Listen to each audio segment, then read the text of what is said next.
Well, I would try not to use the microphone if I can get out of it, but I don't have the greatest voice anymore, so if you can't hear, yell. In a recent column in the newspaper, columnist George Will made the following statement. No event benefited the world more than the Revolutionary War. I agree with that statement. For all of the history that came after it, things would have been a lot different if we were still under the king today. This was an ideological war, very different from previous wars, where the objective was control and territory. This was an ideological war because we felt that our rights had in fact been infringed. It was, in all cases, a civil war, and civil wars are particularly nasty. Made even more difficult by sort of the rule of threes. A third of the country was in favor of breaking from Britain. A third of the country wished to remain loyal, and the other third said, "A pox on both your houses, leave us alone." The northern part of our state was particularly Tory.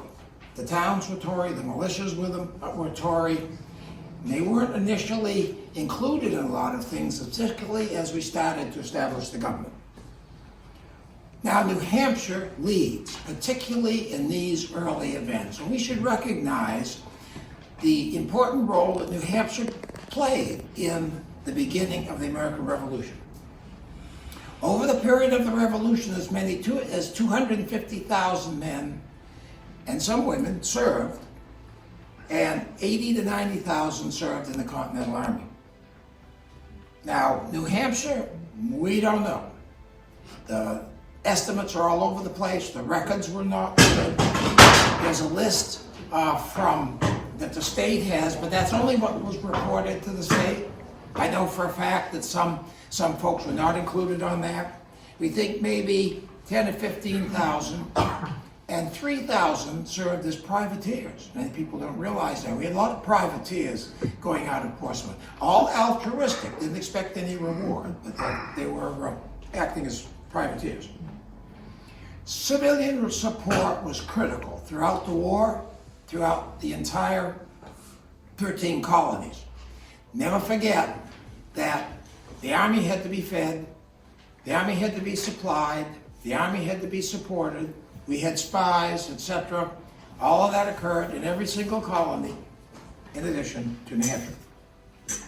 Over that war, about 7,000 were killed in the Army, and about 17,000 wounded, and twice that number died of disease. So, let's start with the most important beginning, one that we just celebrated, the powder raids on Fort William and Mary. Anybody here have an ancestors that was at Fort William and Mary? Oh, guess I'm the only one. So, it wasn't initially an ideological problem. There wasn't an intent to break from Great Britain, but the powder was ours, and somebody else was going to take it. We charged duty for every ship, foreign ship, coming into Portsmouth.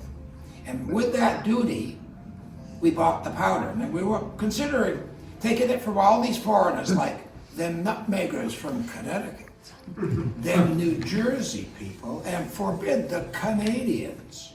Everybody paid.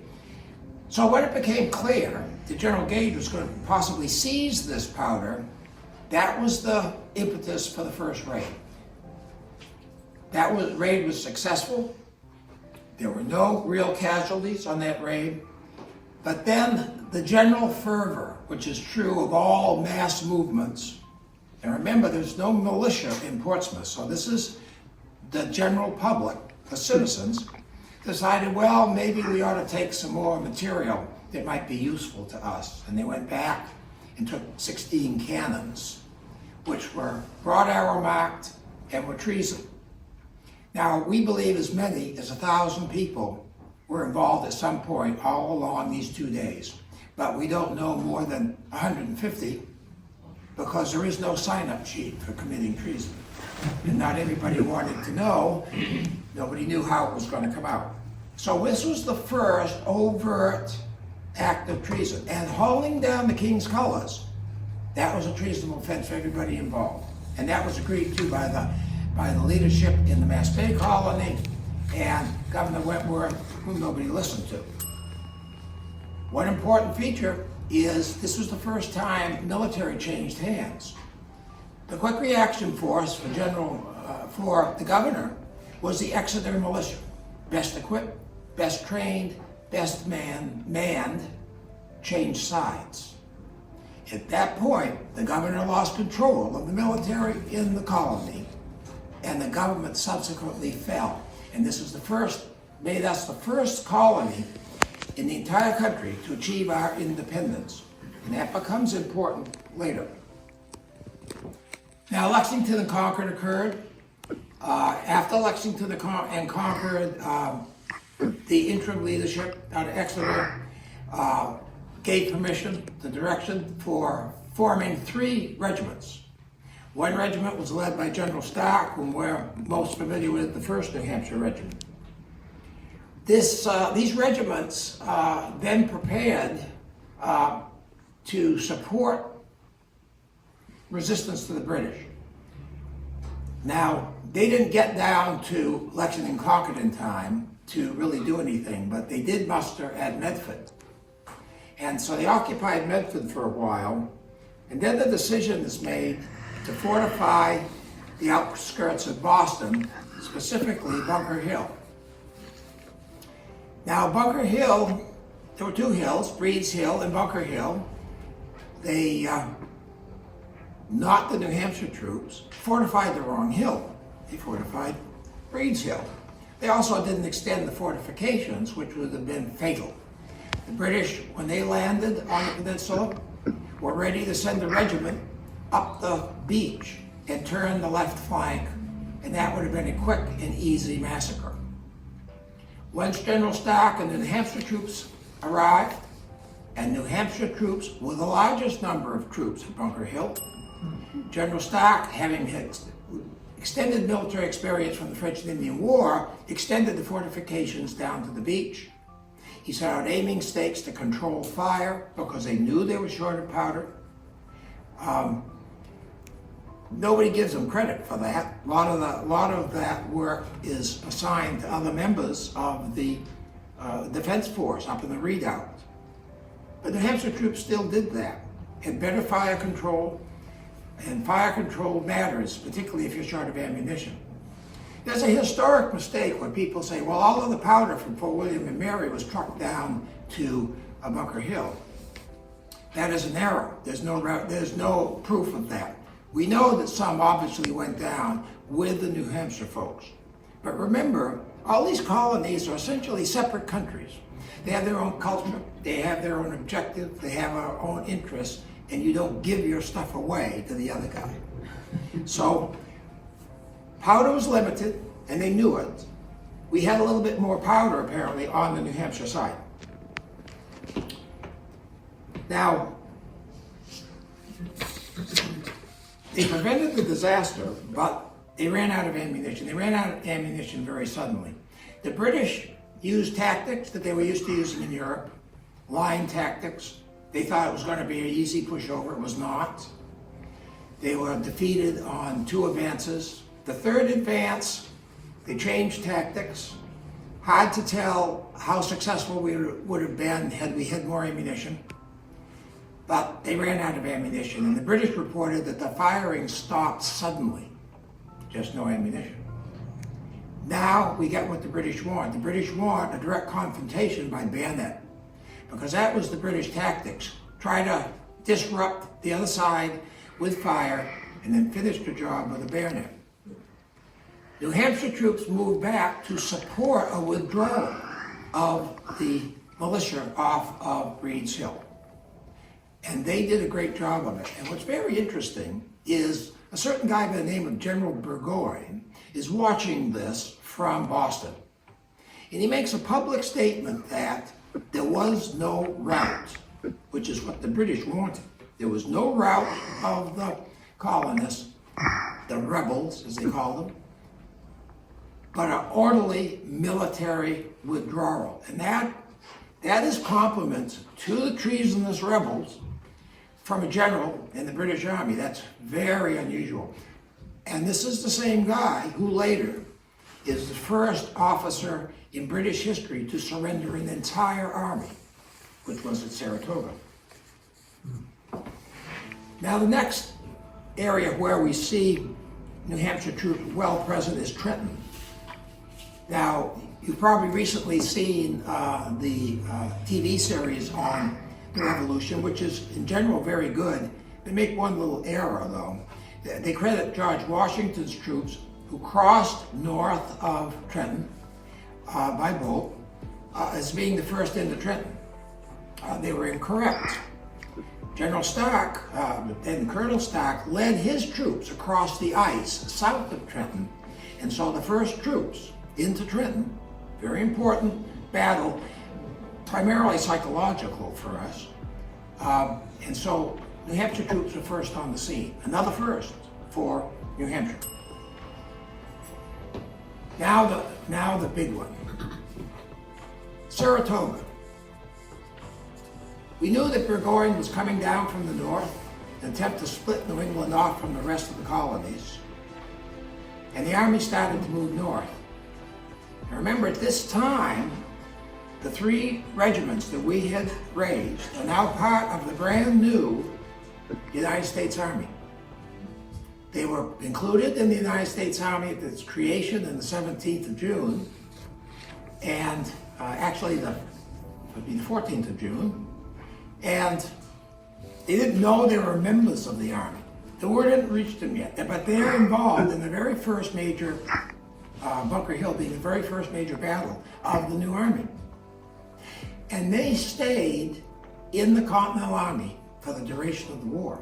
And we supported those 3 regiments during the whole war, which is laudable for a small state like ours. Always providing lots of men, lots of support.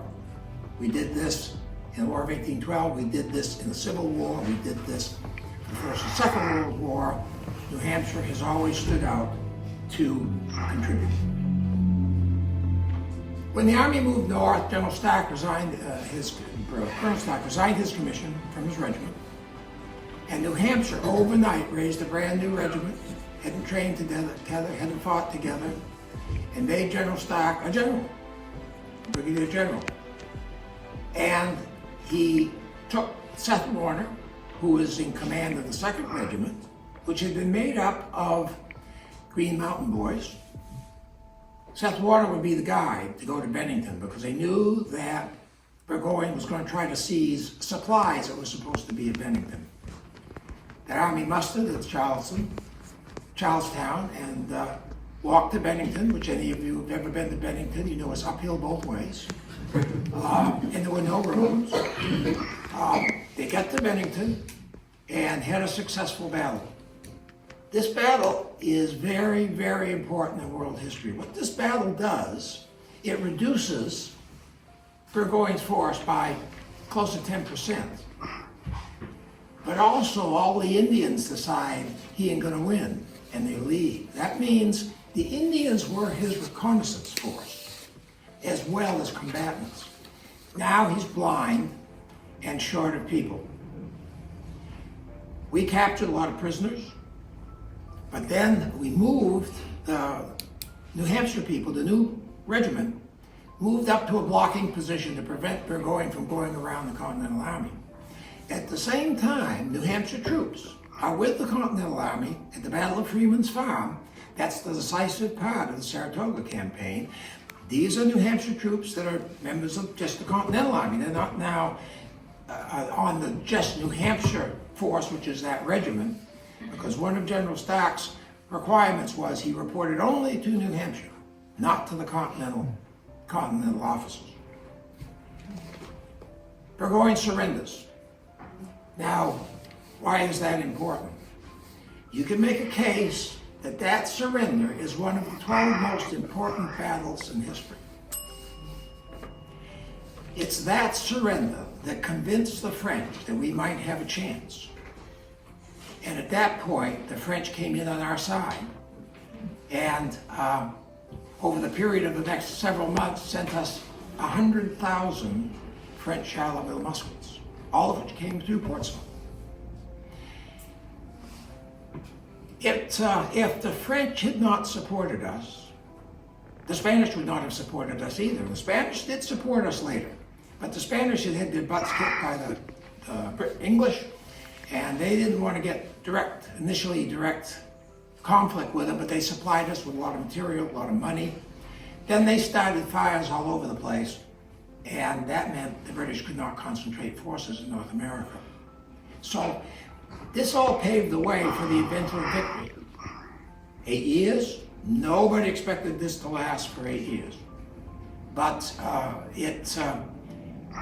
we had set the army on the road, made important contributions, and we had New Hampshire troops present at the Battle of Yorktown, the large major battle in the north.